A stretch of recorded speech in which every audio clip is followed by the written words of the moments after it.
Chayang ki hali. Chayang kal chuna. Hun tung hoa bitiu chayang hun tung kal chuna mim chula. Kar ki ngoi longa hun. Chayang ke digan. The 31st.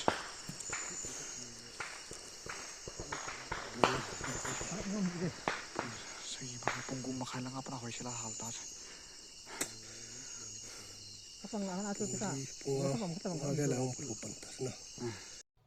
Hello, so people now te ho footage imu tawin footage so hi a hele 31st May 2023 incident sa hi in hi cha hin mulzo si hi mail hating noi ho to aram bai tengol ho in surround a bolova mulchung langa pana hin kam over a hin kap wa hi mi pi duty ball vv hian lang chota jong le khosung khunga ho zo si chu anwa che zo over hi ama ho civil ho hin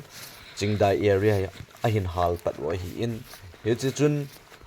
akive in a hi ai le pu na om ma jingin pu na na ki chai sa ding a hi lovin lam kai lunggel thim ho le chuta zo le nam si pai lam kai lunggel thim ho zalin ma ang ke sung khomin pathin lung si jan ching da area hi akinung lo lut tan to hi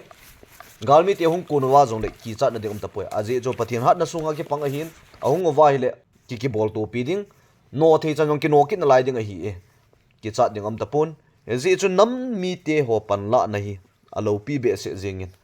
mi min panila khom tinga a hi le lor hin na omin chuta zole ngai lut na nei puma thili i to tinga hi le thanu zonga omin chuta zole lor hin na zong akimun a hi vo gospel kholjin ase bangin a ngai lut nan e sol ka cham lovin gamle go ngai lut na zalin nam sunga dinga kin pi ta vv ho hin nam se pai ho hin akikal sung lut khomin a hi le pathinin ngai lut na nei puma kal son zalu chun lor hin na e puv yanzi chun nam mi pi te ho tauna apang ho hi in mizo si tauna panding zo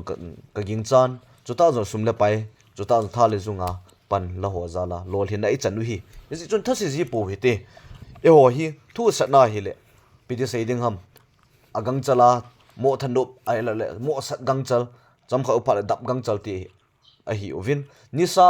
ahung so in ni ha lang ting le alim pe pe jin adai pe pe ki jing hi che da bang chu hi po hitivin thua sat ti ngai le isat ji bangwai ilung thim sung wa ichin ji diu isu pi wi nau ti ho chuta zong le aki bol gen thein ho chuta zong alu kitan alol kitan chuta zong le ata sa ki sat chan chan hi cho lo siam hi gel do ji hui tit ilung wa zong gel do jing hui ti bin chuta zong le su pi le nau loi le pai ti ho zong nam se pai ti hen lang vi ho zong le lungtha dai po wi ti e bolai lungtha dai hom gam tum ki del ding ki ti chu kum khat kum ni ka mu dingai ki ne wai le ama wang ita sit pe pe do hi kum som lut han lang kum som ni lut zong le tu nia hi abul he phate chai sim diu zo chanai pan diu hi e bola isopi athi so ho thisan hi a thonai ki le sa gun ham igile sa lo hel diu hi ha panai pan diu da chapa kapa chapa koi thu koi la kala di dem tia ik han aka le ki han lo vin yo ki ka hi cho chu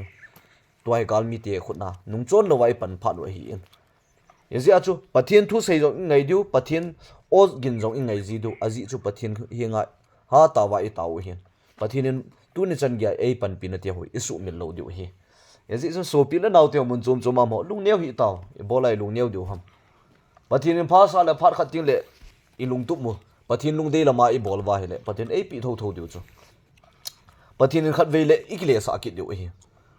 a hin la pathian sei ngai lo te hi ji u hin pathian wang phat sot ta hi in pi mai thiu ai long le kumni kum thum kum nga kum som ka poi itia hin pi do wang ka poi ji chu e hoin lunglha lo wa ichi pi khanu idin pi khanu chu ke chi chama idin pi teng wa a hi le pathin lol hin na I hin pi diu chu ta jong le pathin lol hin na hin pi na diu wa jong chu e ho ya panu ngai jin idin nu khat chu thakhat chana idin pi theu wa a hi le central langa jong amho wang hin adinu thakhat adin pi ta ve zi chun amo hi pi the hi tai ti ni kho jong hum ding a hi chu bola ni lungla dai hom kum khat kum ni hi pena e bola tha si jiu ha so piu na naw ti tha si lo hel du hi thing ta sei dinga kyong ka cholu chu hi za ka cholu chu mi hi mi na ki cholin tin aka le I chol lo ni tho tho hi lungla dai pu hi te e zi chun patin pha sa hi le gam sung jong ki nung lo lut lut in tin chu ta jong le gam sungai nung chen lut thin thin na jong ki cheng lut in tin e zi chun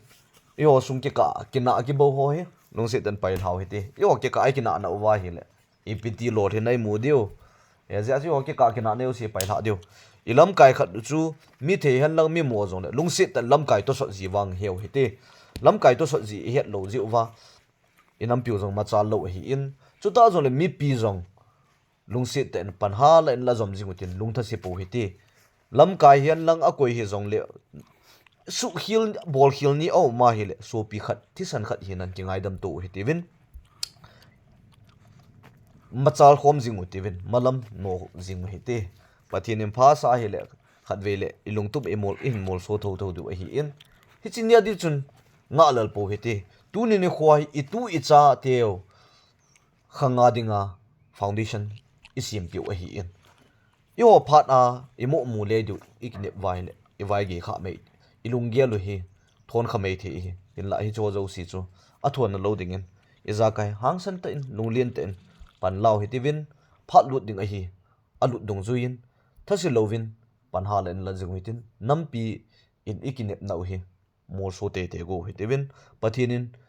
ei hin mol so sa du hi ei hin mol so sa na diu ba chu ama zong song puma pathin song puma panela diu pathin ei pi u a hi in pathin ei pi u chu pathin ei nung lo do sa ke diu pathin an gam ei pi o hi tan a hi ai le toy government a kona phone do de bo hin hi chini pha chu nga wetin pang jingute nung chon lovin nampia ding ha pan pang jingute ka ki poe